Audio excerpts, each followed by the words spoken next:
Hi, beautiful souls. Yesterday, I was picking up some cards and I was reading the astrology chart for this upcoming Scorpio new moon that's going to happen on November 7th and November 8th, roughly. And it's crazy because I was feeling this energy. I was like shaking inside of me. The energy of the new moon is so strong that it was literally just vibrating in my body and I could, just feel it. And it got me so excited to share them with you today. In astrology, when we think about the ultimate planet and sign that has to do with transformation, it of course has to be Pluto and Scorpio. And this upcoming full moon, I keep saying, and this upcoming new moon on November 7th and 8th in Scorpio, we have an overload of this scorpionic energy. We have the sun and the moon conjunct in the sign of Scorpio in a sextile to Pluto, which is in Capricorn, making this urge to have a deep transformation even much easier and happening to us with more flow. And Neptune is coming into the mix, making a trine to the sun and the moon, Neptune being inside of Pisces, which is actually going to make this transformation even deeper because at the end of it, when we've come out of the transformation, we're going to kind of be able to transcend above who we are in this time and space reality. And 3 cards jumped out while I was pulling up the cards. The High Priestess. She is the ultimate symbol of hidden secrets deep within us and the subconscious mind. The Tower, symbol of sudden changes. And the Wheel, a symbol of karma or the ability to transcend karma. When the sun and the moon are conjunct in Scorpio like this, our wants and our needs are exploding inside of us because it's almost like for the first time in our life, or for the first time in a really long time, we know exactly what we want at our core, and we also need it at the same time. And what we want and what we need is to be as authentic to who we really are at our core. Being as authentic as possible means living in alignment with the truth. It is common for a lot of us to have attachments and habits that help to build and shape our character. For example, I go to work today, tomorrow I have a day off, and I'm probably gonna go golfing, and then I'm probably gonna bake some cookies afterwards, and then visit family. So doing these things, these routines, have become who we are, right? I mean, who would you be without all these activities to fill your time? And we could even take it to an extreme level because, Scorpio energy is pretty extreme. And think about it this way. If you were here on this earth, but you didn't have all these activities to do, you didn't have anybody else with you, it's just you in the desert, would you be who you are today? And who would you be? Would you be anyone? So if we've attached our identities so much to the outer world, then that can't really be, who we are. Because it's something outside and that we're just kind of attached to. So you come to a realization that you need to strip away the layers of, beliefs and attachments and habits, routines and emotions that you've built up over time as a result of past conditioning. These conditionings and these piles and layers of, stuff that you think make you you now have the urge to strip them all away to get to the crux, the foundation at the bottom of who you really are. We need to undergo a paradigm shift almost. And I feel like I'm probably going to be talking about paradigm shifts later on in this channel, but it's not for today.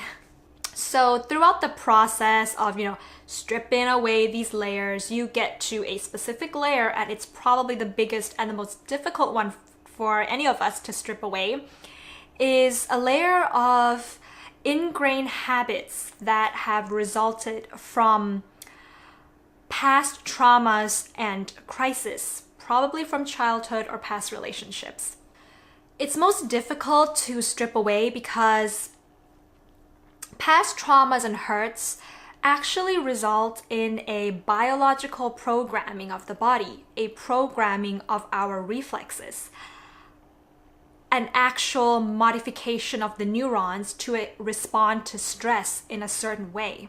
These bodily conditionings have stayed with us in our body till the present day, even though, we've let go of events of the past, we're no longer emotionally attached to it. We've forgotten about it. We've forgiven whoever it is, but our body hasn't yet changed.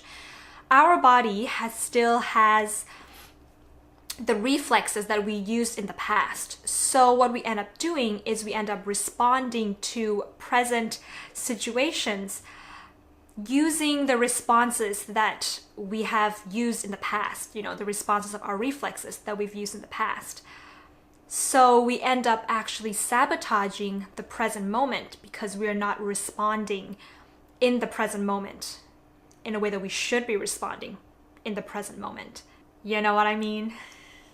So under a new moon like this, sextiling Pluto, therapy is not enough, because therapy usually addresses only the mind.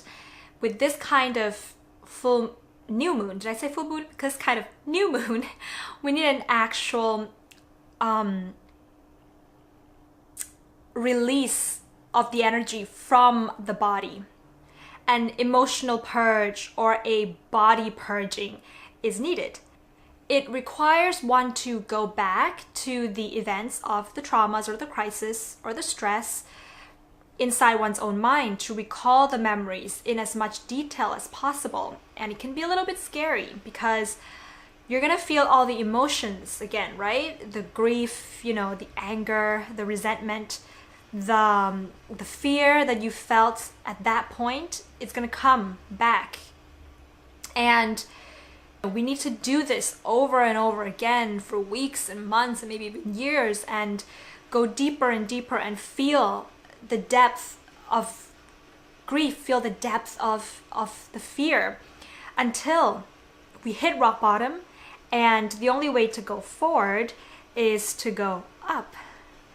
Neptune coming into this mix wants to remind us that once we've come up from this purging of this emotional programming, once we've come out of it, we need to be able to find within our hearts the compassion for the person that is the result of our traumas and crisis. Because they are innately, they were or are innately in pain themselves. Not saying that their actions were correct, but a person who is able to harm another human being, psychologically, they're in a black hole. A narcissist doesn't choose to be a narcissist. And abuser does not want to be an abuser. We all want the same things, and that's love. But some of us didn't really get that, and we didn't know how to cope. So going back to what I said at the beginning, the truth that we all want to live by right now is the truth of the unity of all of us. The human collective psychology, the common thread that binds all of us, is love. And I know this sounds so cheesy, but it's true. Without love and compassion, the wheel of life, or the wheel of karma, is going to spin over and over and over again. But we can get out of it. We can release this wheel of suffering by ending karma. And one of the most powerful ways we can end karma is by humbling our ego. Because how can we have ego in the first place when, we are everything. We are every person that is on earth, and we are every animal and every living being that is on earth. So how can we hurt them? We are hurting ourselves, right?